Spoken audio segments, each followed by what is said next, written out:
Сәлем достар, бүгін біз сіздермен шоколадты панкейк дайындайтын боламыз. Өте дәмді болып шығады. Ең алдымен каналға тіркеліп, қолдау білдіріп кетуді ұмытпаңыздар. Бізге қажет заттар 2 жұмыртқа, қант, ас содасы, сұйық май, жылы айран, ұн және де осындай вареный сгущенка қажет болады.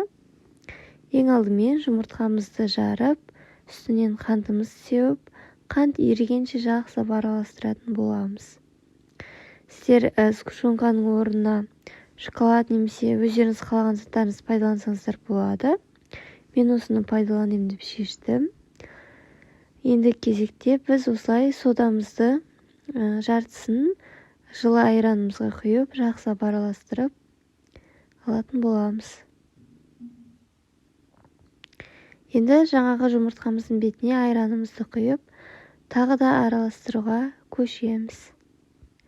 Міндетті түрде жасап көріңіздер, өте дәмді болып шығады. Және де көп затты қажет етпейді. Үйіңіздегі осындай бар заттармен көп уақытты да алмайды. Сондықтан да жасап көруге тырысыңыздар. Жасап жатсаңыздар, комментарийде бөліссеңіздер болады.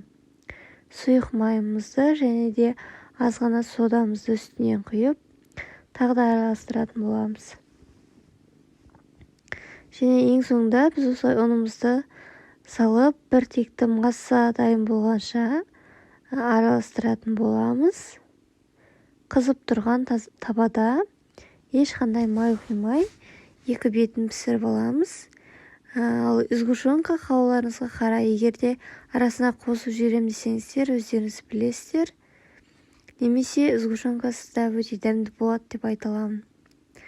Тек табаға май құюдың қажеті жоқ. Егер сіздерде жабыспайтын таба болса, ал жабысатын таба болса, кішкене ғана құйсаңыздар болады. Осылай араластырып алатын боламыз. Мінекей осылай болып шықты. 2 жағында пісіріп аламыз енді кезекте. Нәтижесінде бізде осындай керемет панкейкалар шықты. Міндетті түрде жасап көріңіздер.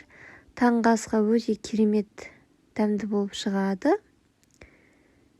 Ортасын бөліп көрсетейін. Ортасы толығымен пісті. Видеоны соңына дейін тамашалағандарыңызға рахмет.